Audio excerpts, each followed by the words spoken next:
मोदी जी महान है, मोदी जी तुझसे ग्रेट हो, जो काम किसी ने नहीं किया वो आपने किया। अभी हमारे देखिए बोर्ड पर हमने सीधा लिखा है 543 अभी प्रेजेंट में सांसद है, उसमें से अगर 33% अगर करते थे 179 और 364 पुरुष होंगे। नमस्कार, लाइव सिटी देख रहे हैं आप। विकासशील इंसान पार्टी के सुप्रीमो मुकेश सहनी मास्टर बन गए हैं और मास्टर बन के व्हाइट बोर्ड लेकर के हर एक आंकड़ा बता रहे हैं, हर एक चीज़ लोगों को समझा रहे हैं और तोड़ तोड़ करके समझा रहे हैं। बताने की कोशिश कर रहे हैं कि क्या चल रहा है और कह रहे हैं कि मोदी जी तुसी ग्रेट हो। आखिर मोदी जी को इतना ग्रेट क्यों बता रहे हैं मुकेश सहनी, जो कि विपक्ष के नेता हैं, और कौन सी बात आखिर ब्लैक बोर्ड पर समझा रहे हैं, व्हाइट बोर्ड पर समझा रहे हैं? आप इनका ये बयान देखिए। तो बांटने की राजनीति कर रहे हैं। देश में हमेशा अंग्रेज आया देश पे राज करने के लिए, देश को कब्जा किया। मुगल आया देश को कब्जा किया क्योंकि उसको राज करना था। भाई आप लोकतंत्र के जरिए आए हैं, आपको देश पे राज नहीं करना है, आपको देश का सेवा करना है। आप देश में कभी बंगाल जाइएगा, कभी आंध्र प्रदेश जाइएगा, यहाँ जाइएगा, वहां जाइएगा, मन में एक ही मकसद है कि हमको हर जगह चुनाव जीतना है। बस यही, इसीलिए आप आए हैं क्या? देश में अशांति फैलाना है। इसलिए मोदी जी हाथ जोड़ता हूं, देश को बकस दीजिए। आज बताइए ना, बिहार में झूठ पाट, दुनियादारी, वोट चोरी, तमाम ऐसी चीजें आपने किया है। कैसे भी आपने सरकार बना लिया।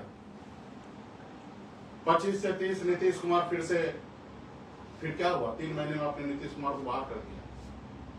चलो ठीक है, आपके पास बहुमत है, आपने उसको हटाया। आज क्या हो रहा है बिहार में? पहले से आपको पता था कि नीतीश जी को आप हटाएंगे, 1 महीना पहले जानकारी था आपको। जब माननीय मुख्यमंत्री नीतीश कुमार जी राज्यसभा के नॉमिनेशन फाइल किए, तभी क्लियर हो गया था कि नीतीश जी को अभी नहीं रहना है। आप तब से प्लानिंग करते। आज आपने मंत्रिमंडल बनाया, अपना सीएम बनाया, 2 डिप्टी सीएम बनाया। बिहार में पहले से, चुनाव से पहले से हजारों समस्या है।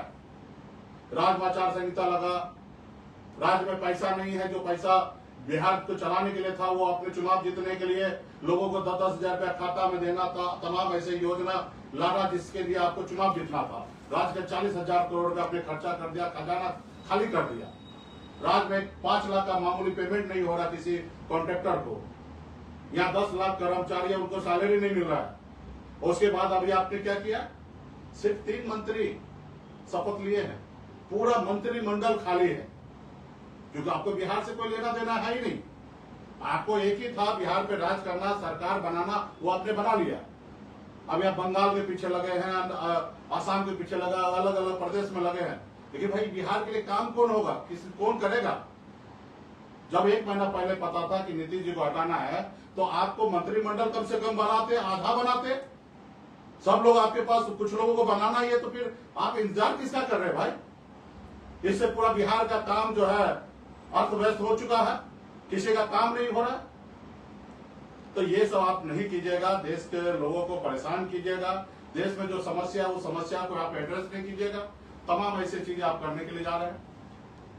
कल हम देख रहे थे आपने पार्लियामेंट में किस तरीके से आप महिला के ऊपर आप ये कर रहे हैं। अरे भाई, 2023 में मोदी जी महिला बिल पास हुआ है और उस समय में तो आपके मीडिया जितना था, मोदी जी छक्का मारा।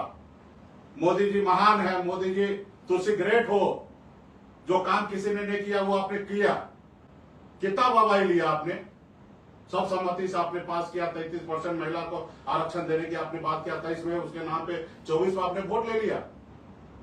और आज आपको करना है, आप नहीं कर रहे हैं। दरअसल भारतीय जनता पार्टी का कभी भी मनसा क्लियर नहीं है कि महिला को सम्मान देने का। आप कल आपने महिला बिल लाए नहीं और दुनिया में चला रहे हैं कि महिला बिल के विरोधी है। आप प्रसिमन बिल लाए, संशोधन ला रहे हैं। जो 2023 में जो कानून बन चुका है उसके ऊपर आपको काम करना है, वो काम नहीं करेंगे।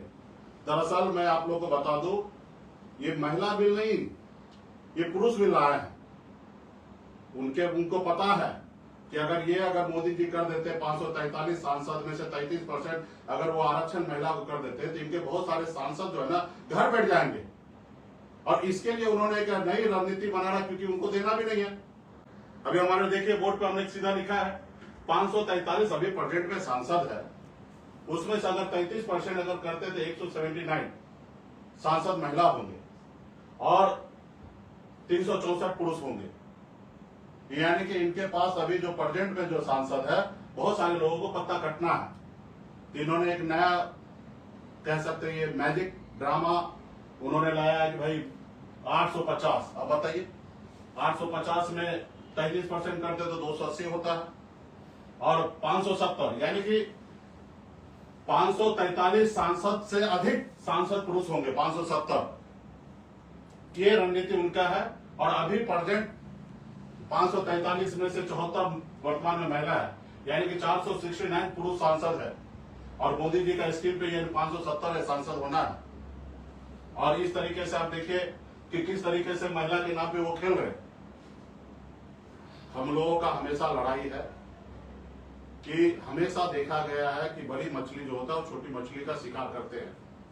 हम लोगों ने हमेशा लालू प्रसाद यादव जी, मुलायम सिंह, जितने भी समाजवादी नेता हमेशा लड़ाई लड़ते रहा कि अगर महिला के लिए सीट आप रिजर्व कर रहे हैं तो उसमें हम कोटा में कोटा लागू कीजिए ताकि SC ST OBC। तो वीडियो देख लिया आपने, सीधे तौर पर समझिए जिस तरह से देश में जो स्थिति बनी हुई है और खासकर बिहार में जो सत्ता में परिवर्तन हुआ है। और उसके बाद मुकेश सहनी का आरोप है कि बिहार के विभागों में जो काम है वो बिल्कुल ठप पड़ा हुआ है। टेंडर ठेका हो वहाँ पर 5 लाख से ज़्यादा की निकासी नहीं है, खजाना खाली है। और बिहार को लेकर के जो केंद्र की सरकार है वह सजग नहीं है, बिहारियों को ऐसे ही छोड़ दिया है। और सभी लोग अलग अलग राज्य के चुनाव में मस्त हैं। और नारी शक्ति वंदन अधिनियम संशोधन वाला जो मामला आया था, संशोधन अधिनियम आया था, उससे गलत तरीके से प्रचारित किया जा रहा है और सिर्फ मोदी जी राजनीति कर रहे हैं। और ऐसा लोगों के दिमाग में एक भ्रम फैलाया जा रहा है। मुकेश सहनी देखिए बहुत तरह की बातें कह रहे हैं। काफ़ी दिनों बाद सामने आकर के मुकेश सहनी लोगों को व्हाइट बोर्ड के माध्यम से समझाते हुए नजर आए कि देश में आखिर क्या चल रहा है। और नारी शक्ति वंदन संशोधन अधिनियम के दौरान सरकार की क्या मंशा है, वह क्या करना चाह रही थी।